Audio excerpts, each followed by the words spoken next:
If you're a regular listener to the SiteShed podcast, you'll absolutely know that we talk a lot about systems and we talk a lot about processes and a lot about procedures. The conversation, I suppose, that stems on from these typical chats that we have involves around optimization and streamlining these processes. And yeah, sure, you've got to start with something, and you've heard me say it a million times. You should never treat your operating processes as a destination. It's always a journey. There's always something that can be tweaked and improved. In this podcast specifically, we're talking about what that journey might look like, how you go about streamlining company processes, who you involve in that conversation, and how you can get your team to buy into it. Again, it's part of a series that we're talking about communication, but it's extremely relevant because having detailed company processes and having team that are willing to buy in and invest into improving these processes, that's a massive advantage for a business. That's a huge asset.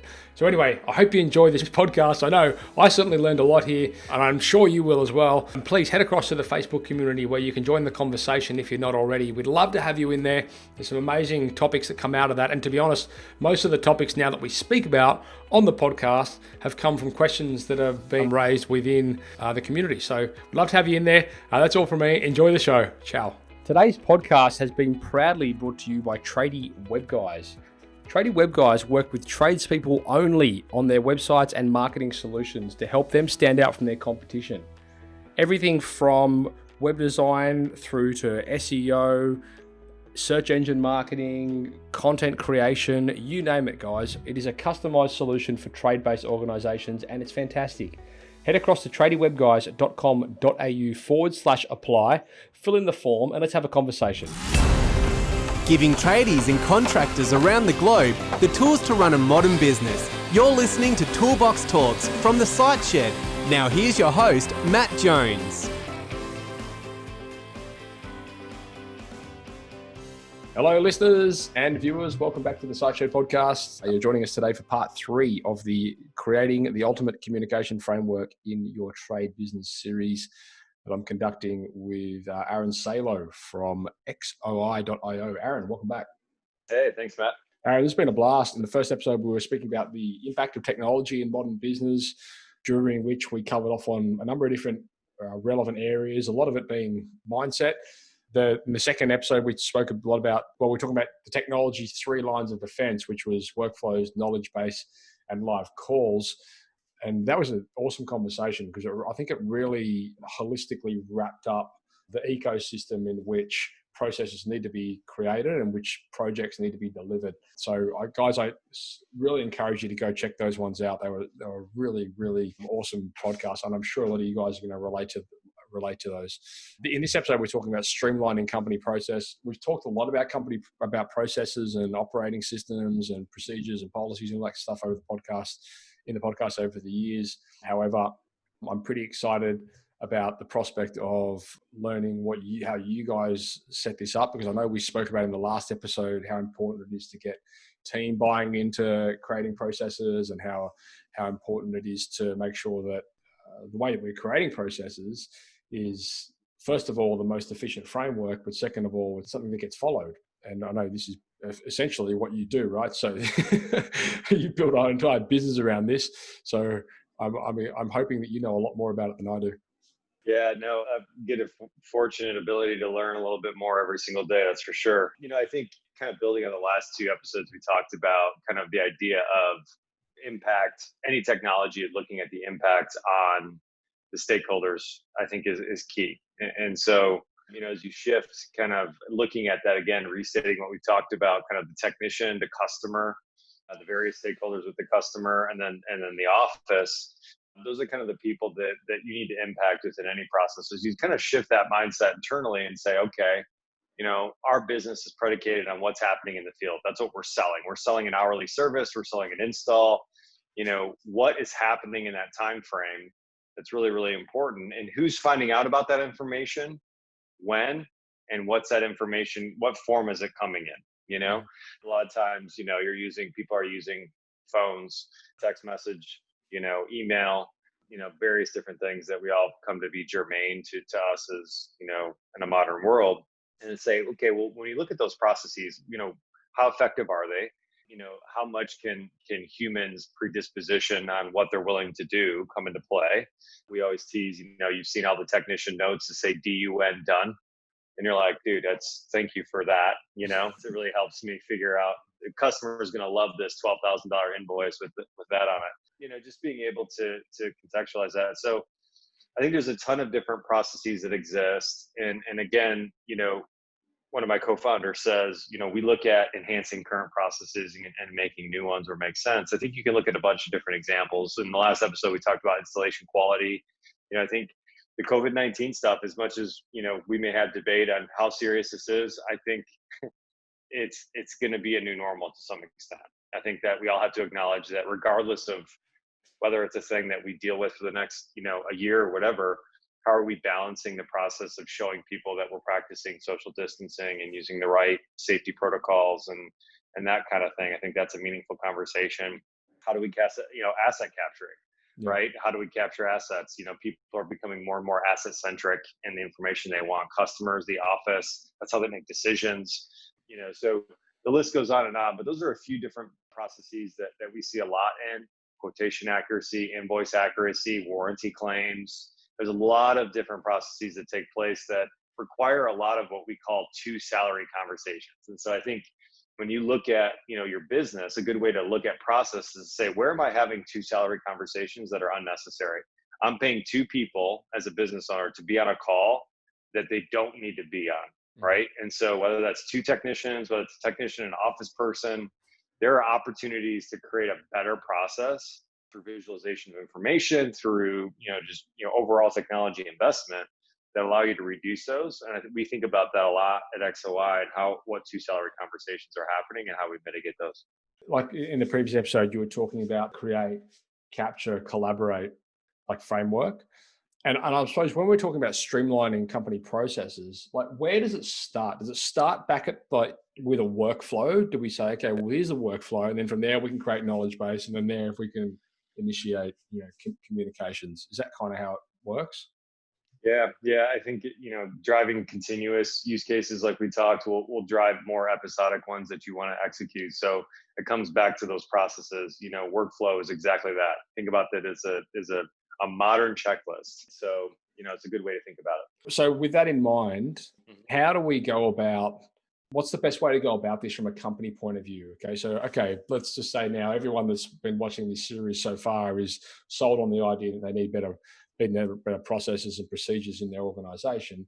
So then now where do we start with these guys? We say, now we need to figure out what are the most important deliverables within a given project, and we need to draw them out first, because if we haven't got them, we can't process them. Is that kind of how it looks? Yeah, no, that's a good question. I think it starts with, what is my main activity as a service or project organization? Is that the service work itself? Is it break fix work? Is it preventative maintenance? Is it project work, retrofits, new installs? And you can look at every single line of those businesses and start to have this assessment. Where are the communication points of where people need relevant information to do their part in that job? Whether it's the technician, the customer, the back office. And what's my current methodology for touching those stakeholders every single time? So I think it's as simple as saying on a whiteboard, where are my most critical processes as a company that represent revenue, right, as an organization? At the end of the day, businesses are nothing without bringing in revenue. So there's revenue generating activities that are happening every day. If I list those things out, who is touching every part of that process? From when I have a PM contract all the way through the time of executing that PM contract, recommending repairs, et cetera, who's touching that customer, who's having those interactions. And then you start to really refine who those stakeholders are. Now, what do I do today to touch those stakeholders? Well, I throw this guy an email. I have this, field service management solution doing this. Where are the bottlenecks, in those systems? And how do I take unnecessary touch points out? And that goes back to the two salary conversation. It's like, what two people am I paying to talk here that don't need to? What richer context could I provide to tighten this process in some way? How do I keep my people moving faster, better, smarter? And I think those are where you'll start to surface really good opportunities. It's crazy to us, I get it too, because when we work with people, they come in and they go, hey, how come you guys didn't see this in your business? When you're in it, it's hard to pull out. But I think the process of being able to look at that and just have that conversation with the people on the front lines, having those interactions, you'll surface so many things that you just scratch your head and you go, man, I didn't know this was working this way. Yeah. Or this is clearly way more process here than we need, or could be a lot tighter. And I think that's going to open the doors to, okay, now how do I solve those problems? Right. And start to address those. You just said something then, which I wanted to bring up. You say, oh, is there too much process here? And I know in my experience, you can certainly over process things.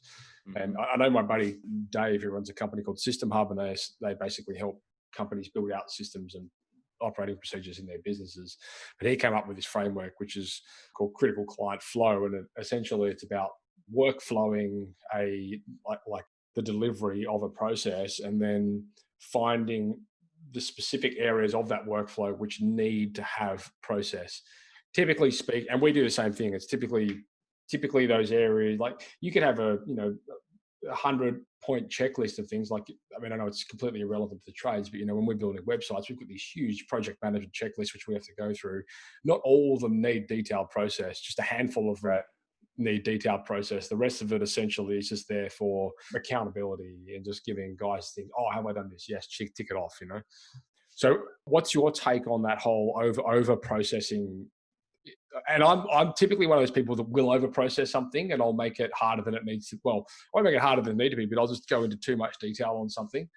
Yeah, I feel like it sometimes slows things down. Yeah, I think it's another example, or one that I think we did hit in a previous episode, was this idea of sales quotes from the field, hitting dispatch, hitting a sales manager, going to the salesperson. I think what you find when you dig into some processes is that it's a force of really just too many.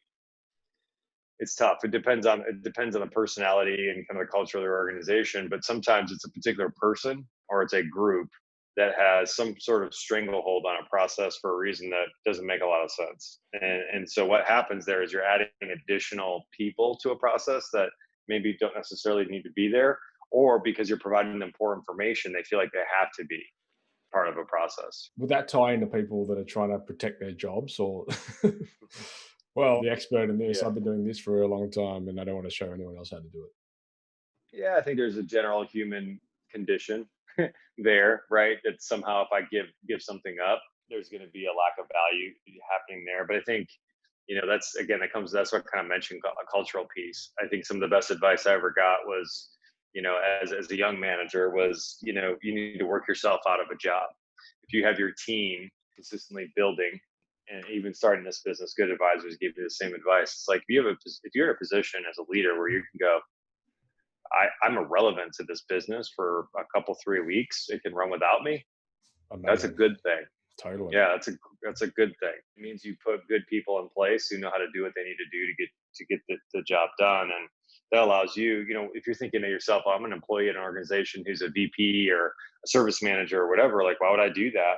That gives you an opportunity to move into more interesting territory, right? To grow yourself in your career when you're able to accomplish that. I've been in situations, when I was back in a job shutter, where you feel like you're in a dead end job, and it's 100% the fault and the responsibility of the owner, the directors, or the board, or whatever, that haven't communicated the path to succession, and where you can potentially end up if you can make yourself redundant in a certain position. Because essentially it was like, well, this is your job, and if you no longer need to do the job anymore, then we no longer need you, kind of mindset. And so it does. So, which is just insanely stupid to me. And it's something that I've been so big on, from the onset with my businesses. But it is something out there. I mean, I know Al Levy, the 7-Power contract. I don't know if you ever come across him.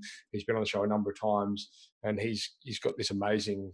He's an amazing guy. I'll have to introduce you, but his thing is always don't offer people a job, offer them a career.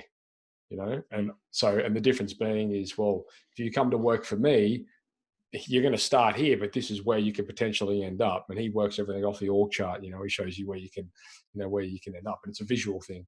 But again, that has a ripple effect. Like when you're hiring somebody in this position with the hope they can move to this position, that also it ripples down to things like retention, because people are like, well, I can get offered a position with a competitor for an extra $5 an hour, but that competitor's, I don't have a chance of being a manager in the next 2 years at that role, right? So, like, I think it's a really interesting conversation that has a lot of interesting, either conscious or unconscious kind of ramifications. Yeah, I think in 2020 you're seeing a shift into, I think what you're alluding to, in modern business, and I think a lot of contractors can benefit from this as well, is ultra transparency. And I think especially in these unprecedented times that a lot of business owners are facing, some are doing great, and we talked about this before we got started. You have some people doing really well in this environment, you have some people really struggling. But transparency really helps in this, but also in normal course of business. It's like, here's who we are, here's what we're about. I heard an example, a friend of mine at a company where they started a technology business, and a level of transparency I don't know I would be comfortable with. They had a Google Doc with everyone in the company and what they made, and it was viewable by everybody. Wow. Right? And but what they had from the beginning, you think, oh my gosh, you're putting everyone's salary, from the CEO on, everyone knew what everyone made, right? Benefits package, the whole thing. But the whole idea was, we've made the career path so clear, right, that it's clearly outlined. Like, if you're, their world product manager, or whatever the case may be, if you're a junior product manager, you make $57,000 a year. When you get to a product manager, it goes to 66, and then and this is the path to get there. And yes, those guys make more than you because they're more experienced, right? And it just makes sense. And I was like, man, that's really interesting. Not that every company has to start publishing their salaries, but I think it's an interesting concept. And like, let's just be super clear about the path, right? And what the compensation is as a result of that. I actually think contractors have led the way there in some ways, to say, like, this is where we hire a junior technician. This is where you happens if you get here. This is what happens when you're a journeyman, and there's that clear path, type of thing. I think it could apply to a lot of other parts of processes. To bring us back to the conversation, what's the transparency in the process? Thus, through transparency, we can learn how to make it better. And so what are some of the other, I suppose, like when we talk about streamlining process, what are some of the other critical things that we need to either avoid or double down on when we're talking about that ecosystem there? Yeah, I think that you have to look at what your existing technology is. And we lightly touched on this in different system, or episode rather, but I think this idea of, like, what have I invested in so far, and where am I at from a technology perspective, and how do I heighten those processes with those integrations? I know our customers have made that a really important piece for us, to make sure, we integrate with 40 different field service management solutions, because at the end of the day, from a usage perspective, the engagement of the technician and the value of the stakeholders, it could be the best technology tool in the world. And if it doesn't tie in systemically to the other things that I'm doing, then it's just extra effort. So I think being really smart and intentional on the technology side about what I'm purchasing, what my intent with that purchase is, and making it a requirement to make sure that I have a tool that integrates well with my current systems, allows you to find bottlenecks and leverage technology in a way that's much more effective than kind of, ad hoc solutions. I mean, integrations must just be the ongoing bane of any tech SaaS provider's existence. I mean, and we deal with it on a micro level, but I imagine, some partners of ours that we work with that, work a lot in the app space, they just forever and are having conversations with these tech companies trying to get integrations happening for that reason you just said. Like, if we're already using this tool and it's working and it's serving a purpose, it doesn't make sense to adopt another tool that also addresses a problem but doesn't integrate, because then we just end up having a double entry everything. It just creates more time, and we're not streamlining anything. We're dragging it out. Yeah, I mean, we're 3 steps forward, or whatever, however you want to use this expression, like 2 steps forward, 3 steps back, kind of. It feels like it's like, yeah, I'm improving here, but then I've got to go do this other thing over again. And yeah, I think that landscape is improving dramatically in terms of integrations, but it is a critical component and something that just makes sense, because you have antiquated software. We're getting to a place as 40, 50 years ago, right? And it certainly wasn't mass adoption. This technology didn't even exist. Software was just becoming a thing. So, I mean, you think about, yeah, you've got all these antiquated companies around 20, 30 years. It's impossible to stay in touch with the innovation curves. So then these small companies come, and they start innovating in a particular area, and then they just can't keep up. So integrations are required. That's why you see more modern solutions really taking over. But I also see people get paralyzed by that. So, it's like I'm unwilling to take any risks or any new technology unless it's a perfect situation. So I'm going to wait 2 or 3 years until that happens. I think being cognizant of where competitors are headed, what that means for the key factors in your business is also an important consideration. And I mean, look, the reality is I know I've been looking, there's no one product that does everything. Like there never is. And because it's so subjective to the business owner, the team, that everyone wants to have a little spin on something, and there's never ever going to be a perfect solution. It just doesn't exist. And I know, I mean, I've been through every CRM on the face of the planet, and I still can't find the perfect one for me. So I think it's just something that you got to come to grips with. And I think as well, it gives testament to the fact where, if you can build, instead of trying to find the one product, if you can build a suite of products that integrate and talk to each other and work, if not in unison, especially have like some sort of collaborative aspect, that's really the answer. It's not so much about finding one product, it's about finding the ones that work together.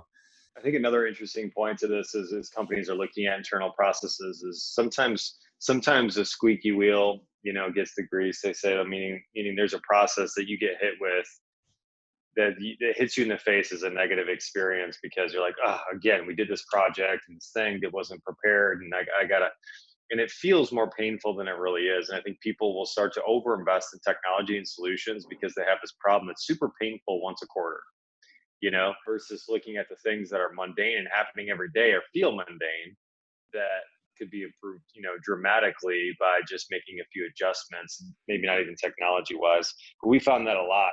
People are like, my second truck rolls and callbacks are killing me. A lot of businesses, that's the case. It depends on the business.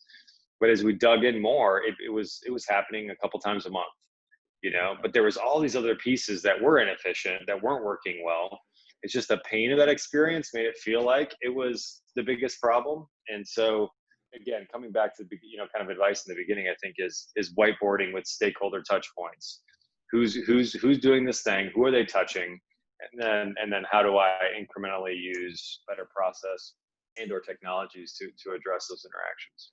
There's that, I think it's called the 1%. I can't remember. It was a book or something I read, or it's essentially a methodology that talks about that. It's saying, well, you look at, sometimes we fall into the trap of looking at the result, the outcome of a problem, as opposed to addressing the bite-sized chunks, which all attribute to that becoming a problem.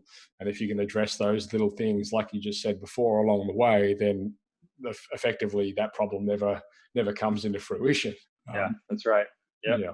Yeah, I think we kind of touched on it, but the proactive communication with customers, we touched on one of the good side effects of video communication is that technicians don't have to play that game of, I have to prove with my words that I did the thing I said I was going to do, and this idea of a gotcha game with the customer.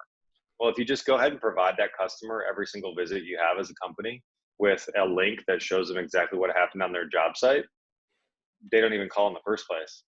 Right. So that implies things like, another big problem we see a lot with contractors, credits and billing concessions. All the time they're getting calls, hey, yeah, you didn't do this, or I think it's too expensive. And they just go, at 10% off, will you pay your invoice, right? I'll just give you a credit. I don't really have the ammo to. And so again, now you have a way to document stuff, but also let's just be proactive. As a company, we stand behind our work. So you're not even going to have to ask for this kind of justification. You're just going to get it.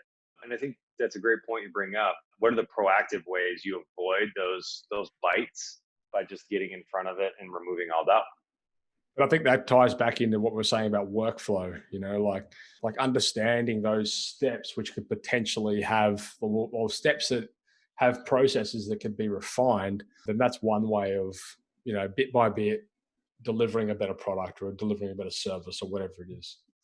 Yeah, agreed. And I find that's as well that's a metaphor for many things in life. Like we're talking specifically about business here, but removing that old saying, "How do you eat an elephant? One bite at a time." Like it's relevant with so many different things. And I know certainly over the years being able to implement that into things like goal setting. Instead of going for the big macro 12 months, 5-year goals, like break it down into daily deliverables. And man, you almost always get there. And you look and it puts things into perspective. You're like, wow, you mean I've only got to do these two things every day consistently, and that's the result. Like it just makes it so much more attainable. Yeah, there's a great tie-in. I think it was Darren Hardy who was talking about this on this presentation that I still rewatch a couple times a year. Where he talks about critical functions and tying into those, kind of like winning the quarter by winning the month, by winning the week, by winning the day, but also like, what are my critical functions, right? What are the things that I do within my organization that are uniquely valuable to the organization, and how do I index my time on those activities and remove all the other BS, and I think we all have BS in our days that's like, yeah, gosh, I'm burning time on something that I'm just not uniquely qualified to do. Yeah. Well, and it ties into opportunities. It ties into what we were saying before as well about like bringing people into the organization that's their thing, because you're doing something which you have to do, it has to be done, but it's not your thing. You can bring someone in that's that loves doing that. They're really good at it. It takes it off your hands. It gets done better. And now you've got two highly performing people who are doing different things. And that's ideally what you want to do, right? Yeah. And making sure, it ties back to process too. It's like who's touching this process, and is it part of their critical function? This company's going to find me and kill me because they're still a really happy customer. But this idea of like, why is dispatch handling my sales quotes?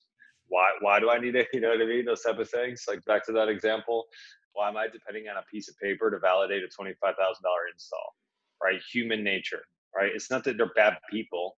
They forget, and so it's those kind of situations, warranty claim submissions, quotation accuracy and efficiency, invoice stuff. I mean, there's all these different, kind of things in businesses and contracting, especially that are happening every day that have those kind of opportunities. Yeah, great.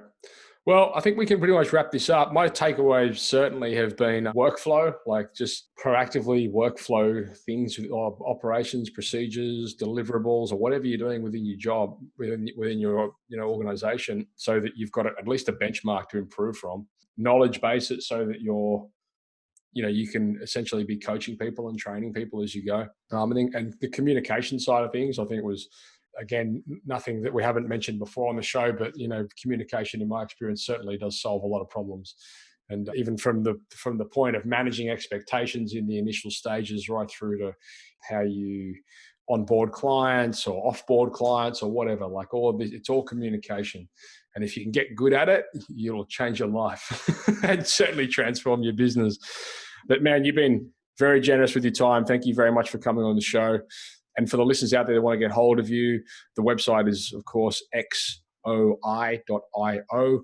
And the email there is info@. Anything you wanted to close off with there, Aaron? Hey, thanks so much for the opportunity. Really appreciate it, man. This is a lot of fun. Absolutely, man. All right. We'll look forward to chatting in the future. And thanks once again. Thanks, Matt. Ciao. Thank you for listening to another episode of Toolbox Talks. If you're liking what you hear, then you can head across to thesiteshed.com where you can join our community by signing up to our Toolbox Talks. You'll get sent a weekly notification, which is basically a highlight of everything that we've spoken about during that week, along with any other industry news that may be relevant or specific to the trades. If you're enjoying the show, you can head across to iTunes, Stitcher, or SoundCloud, where you can leave us a review. That would be fantastic, and all the reviews get read out in the show. Likewise, if you have any friends or colleagues that you think would benefit from the show and the episodes that we create, then please go ahead and share it with them.